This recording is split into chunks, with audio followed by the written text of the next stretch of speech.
ఇక్కడికి వచ్చిన అన్నదమ్ములందరికీ, అక్క చెల్లెలందరికీ, నాయకులందరికీ, ప్రతి ఒక్కరికి పేరు పేరున నా హృదయపూర్వక నమస్కారాలు.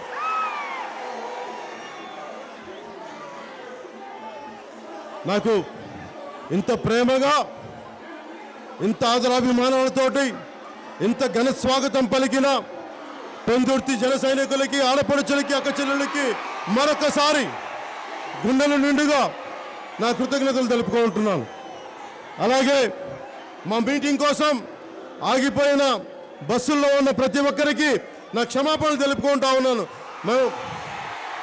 మిమ్మల్ని ఇబ్బంది పెట్టాలని కాదు, పరిస్థితులు మీటింగ్కి ఇక్కడికి అవకాశాలు ఇచ్చినాయి కాబట్టి దయచేసి ట్రాఫిక్లో ఆగిపోయిన ప్రతి ఒక్కరికి మా జన సైనికుల తరపున, మా నాయకుల తరపున, నా తరపున ప్రతి ఒక్కరికి పేరు పేరున క్షమాపణలు తెలుపుకుంటున్నాను.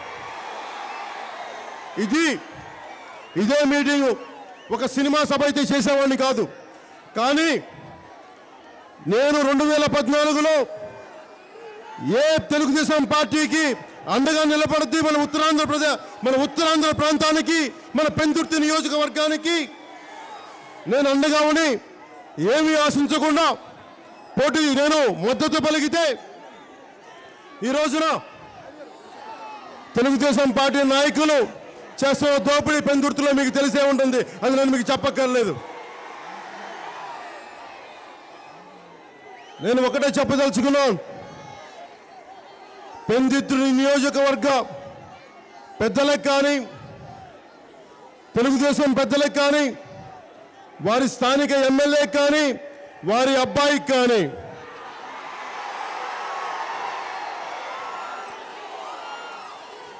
మీరు రాజకీయ నాయకులు బిడ్డలైతే, ఎమ్మెల్యేల బిడ్డలైతే మీరు చట్టానికి అతీతులు కాదు, మర్చిపోకండి ఆ సంగతి. మీరెవ్వరూ చట్టానికి అతీతులు కాదు.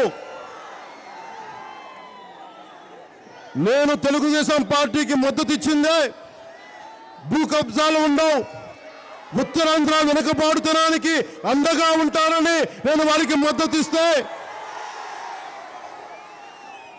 ఈ రోజున మన ముదుపాక గ్రామంలో కానీ, ముదుపాక గ్రామంలో ఇప్పుడే వెళ్ళి వచ్చాను. అక్కడికి 983 ఎకరాలు మీరు భూదందా చేసి, భూదోపిడీ చేస్తూ ఉంటే ముఖ్యమంత్రి గారికి నేను ఇదే చెప్పదలుచుకున్నాను. పెందుర్తి నియోజకవర్గం నుంచి అక్కడ ఉన్నది ఈ రోజున మీరు తిరుపతిలో దళిత తేజం అని మాట్లాడుతూ ఉన్నారు. మీరు మరి దళితుల భూములు లాక్కుంటూ ఉన్నారు. మీరు ఏ ప్రజలు మీకు అండగా ఉన్నారో, ఏ సైనికులు మీకు అండగా ఉన్నారో వారి భూములు లాక్కుంటూ ఉంటే మేమందరం ఎలా చూస్తూ కూర్చుంటూ ఉంటాం? ఎందుకు మీకు ఎదురు తిరిగి కూడదు?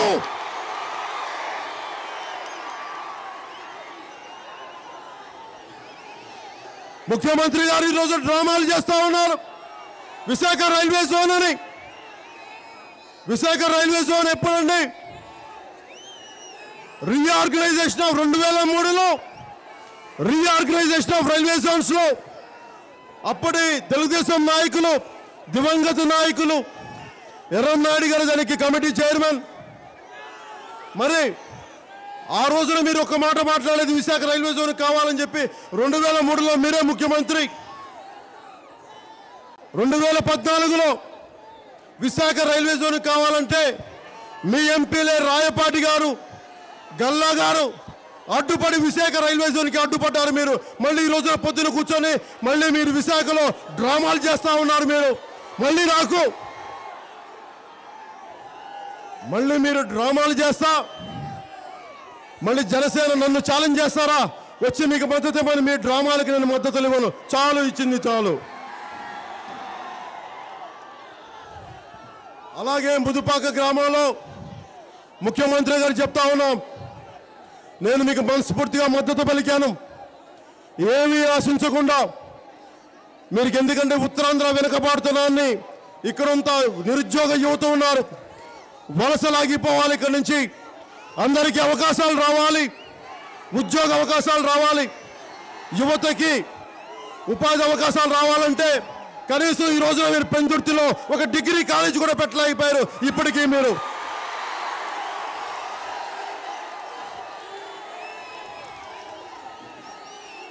అలాగే ముదుపాక గ్రామంలో పాపం రైతులు మా భూములు దోపిడీ చేయొద్దని అడ్డుపడతా ఉంటాయి. ఎమ్మెల్యే నిలబడాల్సిన ఎమ్మెల్యేలు ఉత్తరాంధ్ర ఆస్తుల్ని ఎవరెవరో దోచుకుంటా ఉంటే ఉత్తరాంధ్ర ఎమ్మెల్యేలు ఆపాల్సింది పోయి, అడ్డుకోవాల్సింది పోయి మీరు భూ కబ్జాదారులకు అండగా ఉన్నారు. ఓకే, నేను మీకున్నది మీకు చెప్తుంది కూడా.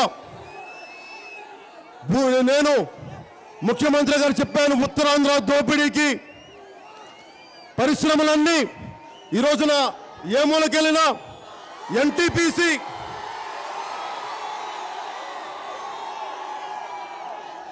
ఇది నా దృష్టిలో ఉంది. ఎన్టీపీసీది, అలాగే హిందూజా విద్యుత్ కేంద్రం కానీ, అలాగే పరవాడ నుంచి వచ్చే మన ఫార్మాసిటీ కాలుష్యం కానీ, తాడి గ్రామానికి పోయిన నిన్నే పాపం తాడి గ్రామానికి వెళ్తే ప్రజలకు కూడా విపరీతమైన కాలుష్యంతో కూడిన ఇబ్బందులు, జబ్బులు, పసిబిడ్డలకి శ్వాసకోశ వ్యాధులు. ఈ శ్వాసకోశ వ్యాధుల్లో పసిబిడ్డలు సఫర్ అవుతూ ఉంటాయి, బాధపడుతూ ఉంటాయి. ముఖ్యమంత్రి గారు పట్టించుకున్న పాపాన పోలేదు. తాడి గ్రామానికి నుంచి పంపించాలి బయటికి, పునరావాసం దాన్ని వేరే వాళ్ళకి తరలించాలంటే ఈ రోజుకే పట్టించుకున్న పాపాన పోలేదు. ఈ రోజున కొన్ని వైఎస్ఆర్సీపీ నాయకులు అండగా ఉంటారా అంటే, వైఎస్ఆర్సీపీ నాయకులు అడిగేది నన్ను ముఖ్యమంత్రి చేయండి, మీ సమస్యలను తీరుస్తూ ఉంటారు.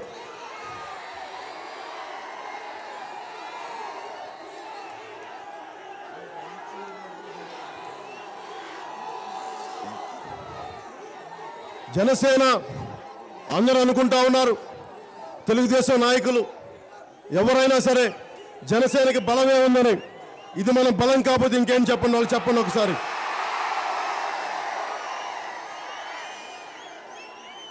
మొదట్లో పవన్ కళ్యాణ్ దేనికి పని వస్తాడు, జనసేన దేనికి పనికి వస్తాడు, ఏదో 10 మందికి మద్దతు చెప్తే ఓ 10 మంది చూస్తారని.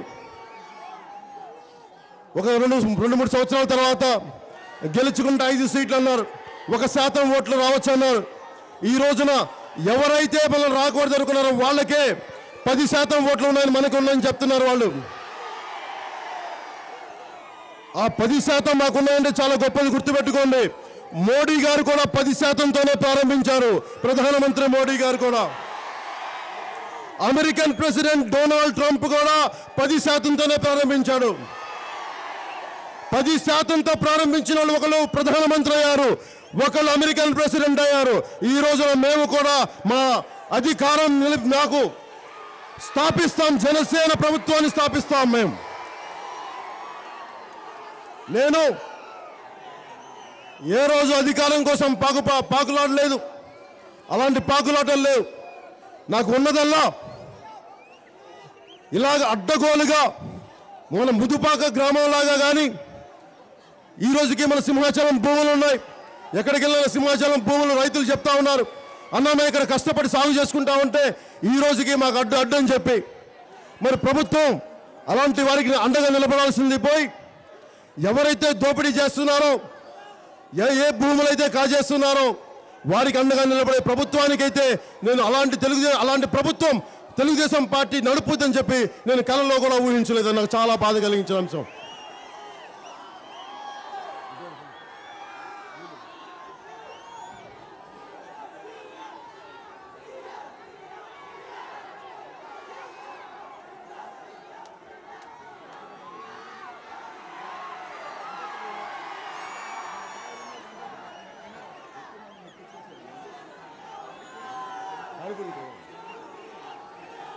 అలాగే ముఖ్యంగా ఎన్టీపీసీ వందల లారీలు తిరుగుతూ ఉన్నాయి, మన రోడ్లలో యాక్సిడెంట్లు అవుతూ ఉన్నాయి.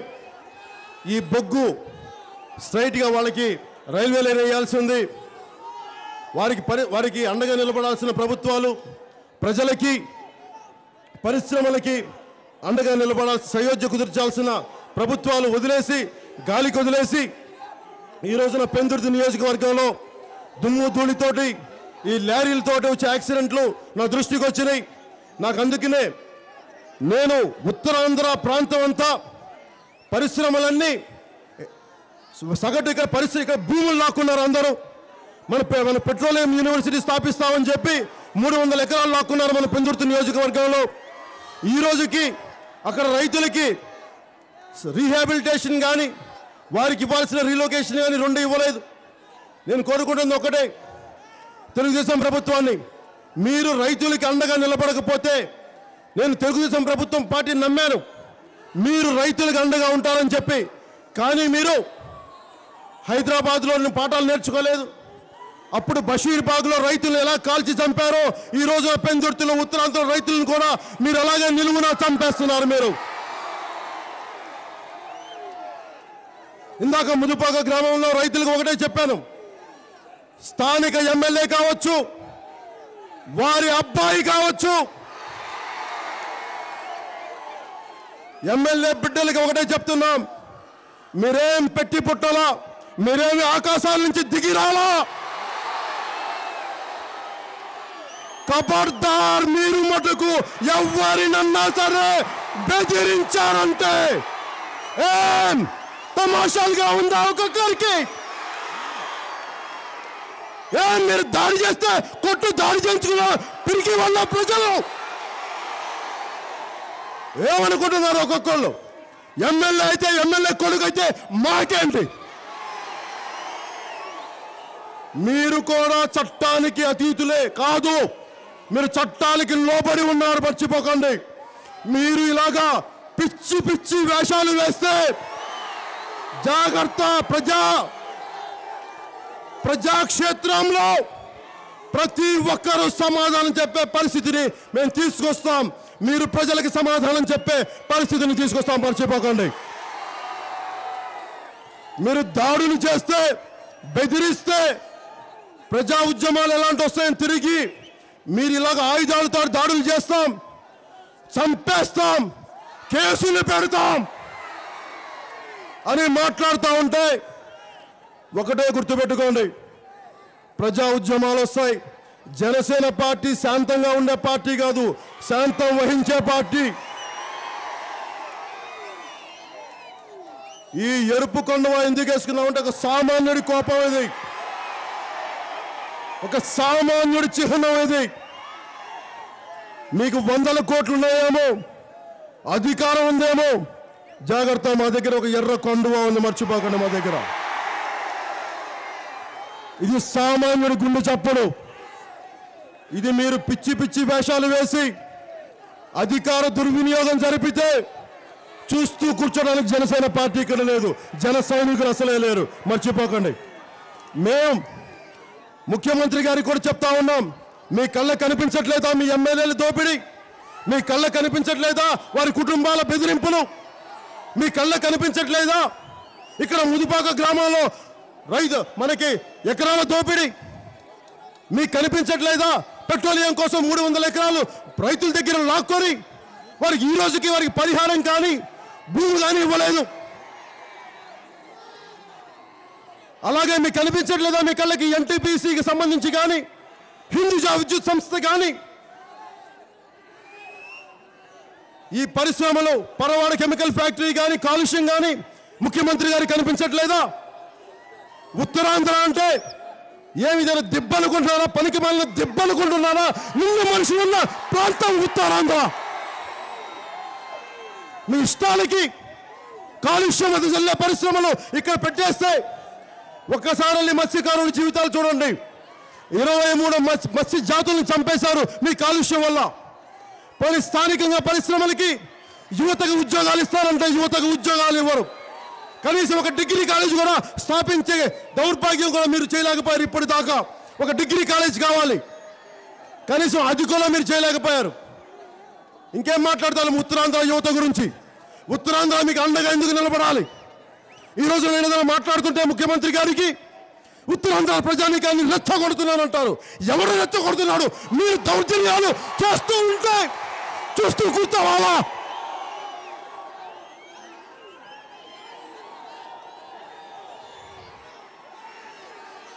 వేర్పాటు వాదాలు ఎందుకు వస్తాయో ముఖ్యమంత్రి గారు తెలీదా? తెలంగాణ ఆస్తుల్ని ఎవడబ్బ సొమ్మని మీరు దోచుకున్నారు, అలాగే ఉత్తరాంధ్ర ఆస్తుల్ని ఎవడబ్బ సొమ్మని దోచుకుంటా ఉంటారు మీరు.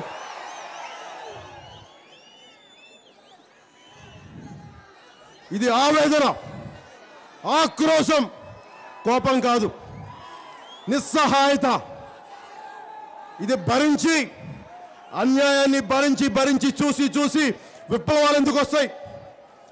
ఎమ్మెల్యేలు కూడా గుర్తుపెట్టుకోండి, మీ బిడ్డల్ని అదుపులో పెట్టుకోండి. ఎమ్మెల్యే గారికి చెప్తున్నాం, మీ అబ్బాయిని అదుపులో పెట్టుకోండి. మీ అబ్బాయిని ముదుపాక గ్రామంలో కూడా రైతుల్ని బెదిరిస్తున్న దృష్టికి వచ్చింది. మీరు కూర్చొని జనసేన పార్టీ ఫ్లెక్సీలు దించారంట నిన్నంతా.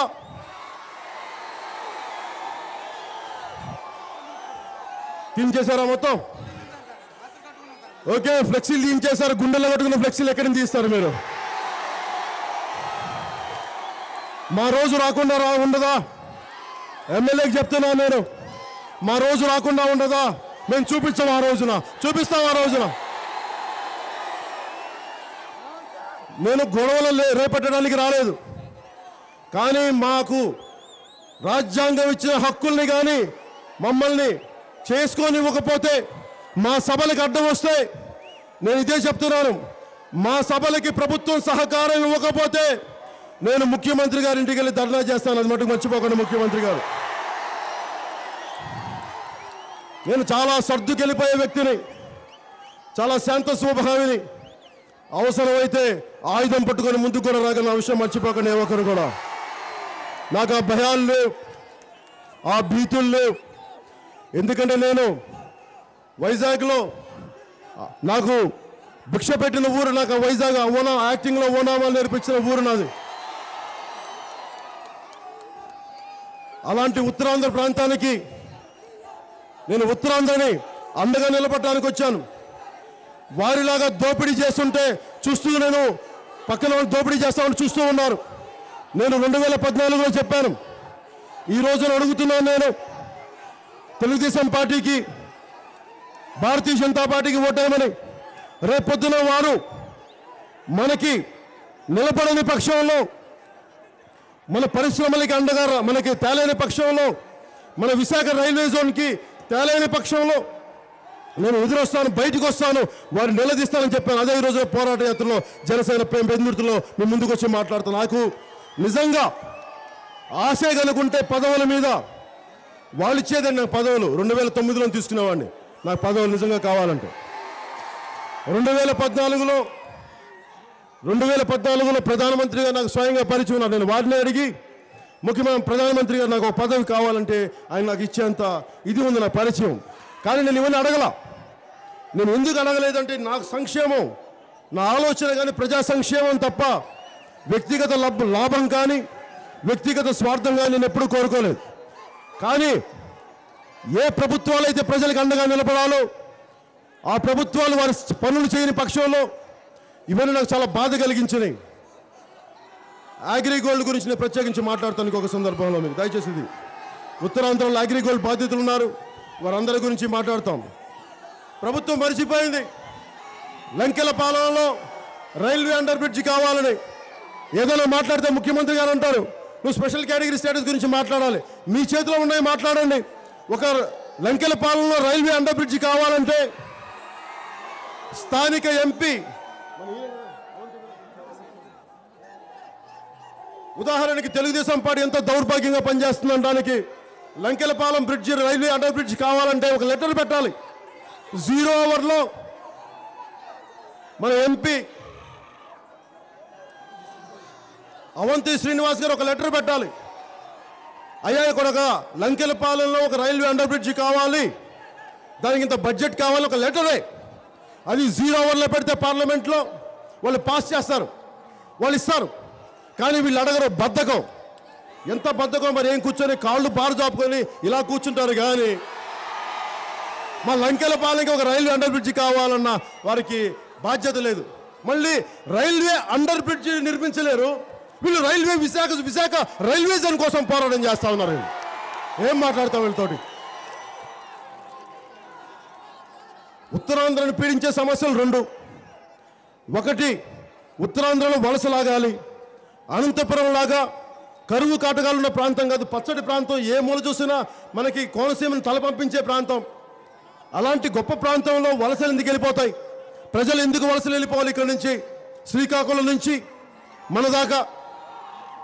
దీనికి అర్థం, దీనికి కారణం ఆస్తులు దోచేయడానికి. ఇప్పుడు చూశారు కదా, ముదుపాక్ గ్రామంలో 953 ఎకరాలని మీరు అడ్డదోలు దోచేసి రాత్రికి రాత్రి రోడ్లేసి పాపం కష్టపడి గడ్డల్లోంచి నీళ్లు తెచ్చుకొని చిన్న మొక్కల నుంచి పెంచి మానులైన తర్వాత నిర్దాక్షిణ్యంగా దౌర్జన్యంగా మీరు మొక్కల్ని పొక్కల ద్వారా కొట్టేసి రోడ్ల మీద పడేశారు పక్కన. ఎవరు మాట్లాడతారు దీనికి? వైఎస్ఆర్సీపీ నాయకులు మాట్లాడరు, ఎందుకంటే దాంట్లో కూడా వాళ్ళకి భాగం కావాలి. వాళ్ళు మాట్లాడరు. నన్ను ముఖ్యమంత్రిని చేయని అప్పుడు మాట్లాడుతూ ఉంటారు. వాళ్ళేమో చట్టసభలో వాళ్ళు అసెంబ్లీ సెషన్స్ పెట్టరు. ప్రతిదీ నన్ను ముఖ్యమంత్రి చేయి, అప్పుడే అన్ని సమస్యలు తీస్తూ ఉంటే, ఒకవేళ మీరు ముఖ్యమంత్రి కాకపోతే అప్పుడు సమస్యలు తీర్చరా? ఒక రాజకీయ పార్టీ బాధ్యత సమస్యల్ని ముందు మాట్లాడటం, పరిష్కారం ఉంచేలా మార్గాలు వెతకడం. ఈరోజున జనసేన పార్టీకి ఒక్క ఎమ్మెల్యే లేడు, ఒక్క ఎంపీ లేడు. కానీ ప్రజా సమస్యల కోసం సమూలంగా ఆ మూల నుంచి ఈ మూల దాకా ప్రతి సమస్య మీద మనం పోరాడుతూ ఉన్నాం. ప్రభుత్వాలు దిగి వచ్చేలా పోరాడుతున్నాం. మరి వైఎస్ఆర్సీపీ నాయకులు చేయలేకపోతున్నారు. వారికి ఎంతసేపు మమ్మల్ని ముఖ్యమంత్రి చేయండి అన్న మాట తప్ప ప్రజల కష్టాలను మాట్లాడాలనే ఉద్దేశాలే వారికి లేవు. అలాగే తెలుగు ముఖ్యమంత్రి గారు ఇంకొకసారి నన్ను ముఖ్యమంత్రిగా చెయ్యి అంటున్నారు. ఇంకొకసారి తెలుగుదేశం పార్టీ నాయకుల్ని కానీ, స్థానికంగా ఉండే ఎమ్మెల్యేలని కానీ, తెలుగుదేశం పార్టీని కానీ, ప్రభుత్వాన్ని కానీ ఇంకొకసారి స్థాపిస్తే ఉత్తరాంధ్రాన్ని మొత్తానికి సమూలంగా అమ్మేస్తారు. ఉద్యోగాలు ఉండవు, స్థానికంగా ఎవరికి ఇవ్వడమే కాకుండా కాలుష్యం చెందిన పరిశ్రమలన్నింటినీ మన దగ్గర పెట్టి కనీసం మనం గాలి పీల్చుకోవడానికి దుమ్ముదుడి పీల్చుకునే పరిస్థితికి ఈ నాయకులు తీసుకొస్తా ఉన్నారు. నేను అందుకనే ఈ రోజు మీకు వచ్చింది, నేను ఓట్లు వేయమని చెప్పడానికి రాలేదు, మీకు అండగా ఉన్నానని చెప్పడానికి వచ్చాను. నేను ఆడపడుచులకి నేను ఆగస్టులో ఒక ప్రత్యేకమైన మేనిఫెస్టోతో వస్తాను. ఆ మేనిఫెస్టోలో చూసి మన పెందుర్తిలో సమస్యలు ఉన్నాయి. ఉదాహరణకి హిందూజా కుటుంబీకులు నాకు తెలుసు, ఎన్టీపీసీ వాళ్ళు కానీ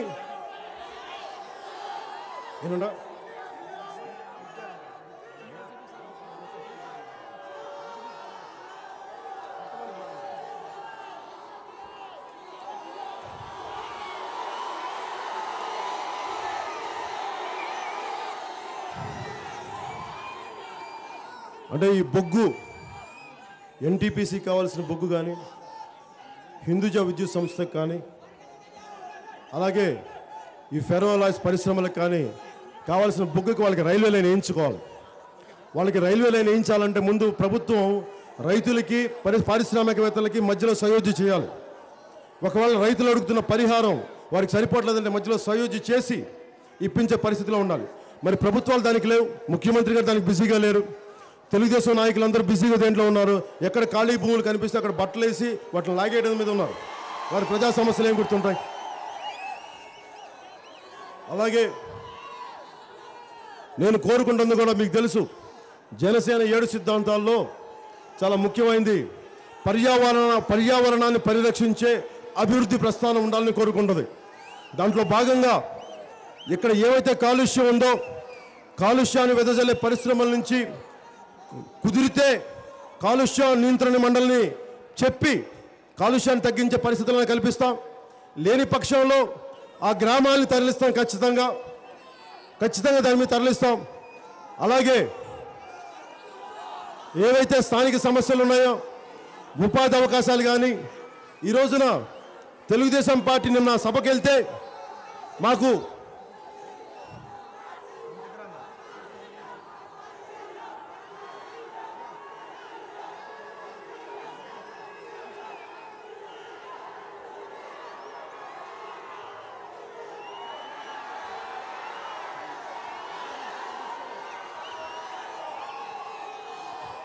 ఈ ఫెరోలైజ్ పరిశ్రమలో కానీ వచ్చే కాలుష్యాన్ని చాలా బాధ్యతగా మీకు అండగా ఉండే ఈ పరిశ్రమలకి పారిశ్రామికవేత్తలకి రైతులకి ప్రజలకి మధ్యలో ఈ కాలుష్యం వెదజల్లే పరిశ్రమల్ని ఖచ్చితంగా కాలుష్య నియంత్రణ మండలి ఆధ్వర్యంలో ఈ కాలుష్యాన్ని తగ్గించి ఏర్పాటు చేస్తాం. తగ్గించలేని పక్షంలో అంటే దాన్ని తగ్గించినా కానీ ఇంకా సరిపోయిన పక్షంలో ఒకటి పరిశ్రమల్ని వారికి చెప్పడం తెలియజేయటం పర్యావరణం వాళ్ళకి దానికి ఆల్టర్నేట్ మెషర్స్ ఏం తీసుకుంటారని అడగటం. రెండు ఈ దుమ్ము ధూళికి సంబంధించి మన రోడ్లకు సంబంధించి ప్రత్యేక రక్షణ కార్యక్రమం పెడతాను, వాటి మీద చేస్తాను. అలాగే ఒక నిరుద్యోగ సమస్యలు ఒక ముత్యాలమ్మ పంచాయతీకి కాదు, ప్రతి చోట సమస్యలు ఉన్నాయి. శ్రీకాకుళం నుంచి మనకి వైజాగ్ దాకా ప్రతి చోట నిరుద్యోగ సమస్యలు ఉన్నాయి. ఈ రోజున కనీసం మనకి ఒక డిగ్రీ కాలేజ్ పెట్టే స్థాయిలో ప్రభుత్వం లేదు. మరి ఇలాంటప్పుడు ఇంతమంది యువతని వారు ఏ విధంగా ఉద్యోగాలు ఇస్తారు?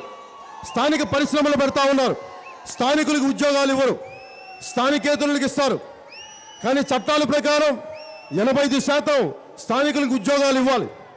మరి ఉత్తరాంధ్ర వెనుకబాడుతున్నారని మీరు కావాలని చేస్తున్నారు తప్ప నిజంగా అండగా నిలబడాలని తెలుగుదేశం ప్రభుత్వం అనుకోవట్లేదు.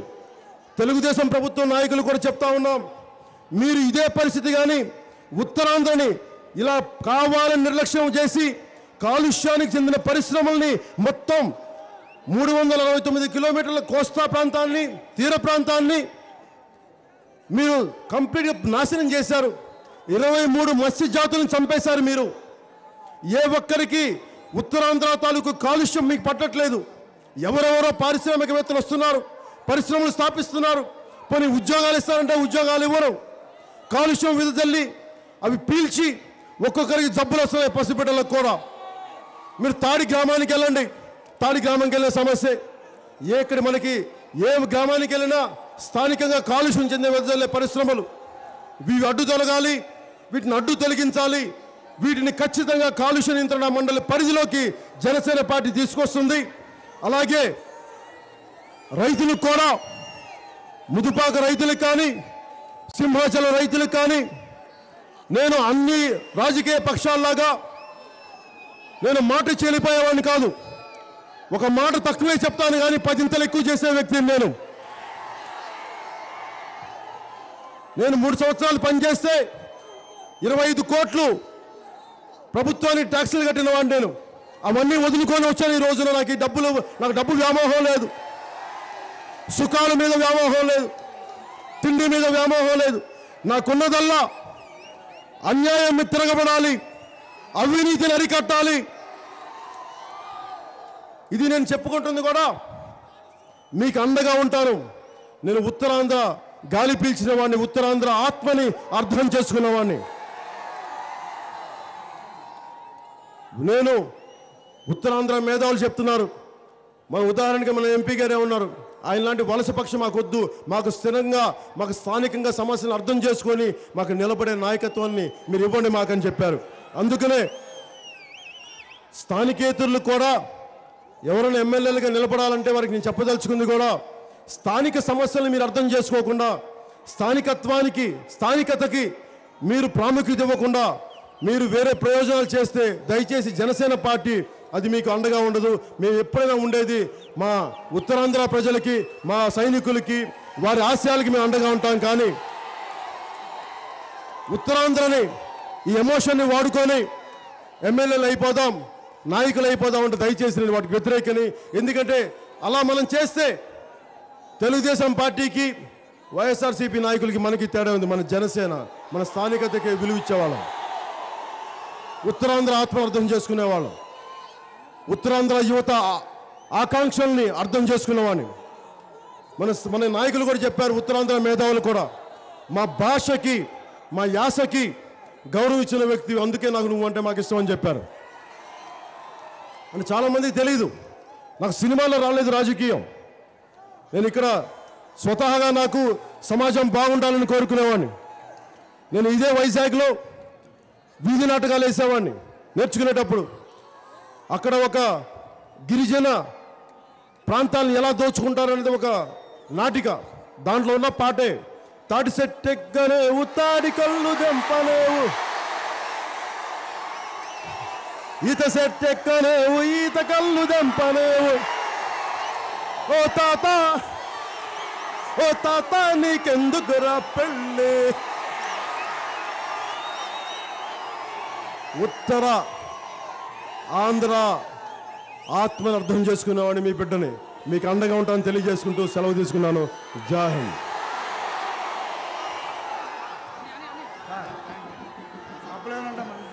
చెప్పారు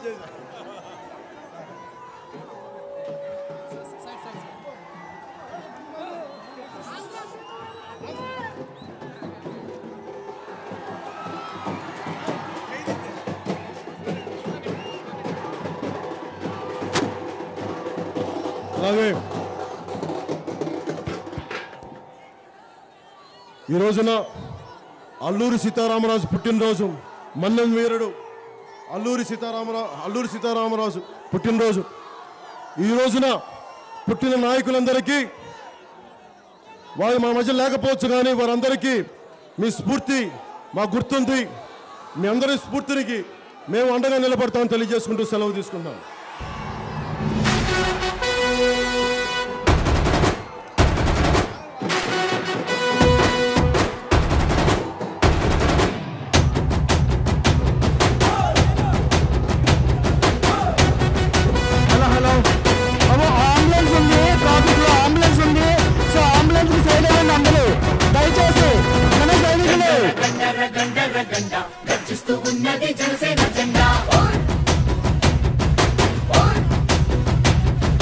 గండర గండర గండర గండ గండిస్తూ ఉన్నది జనసేన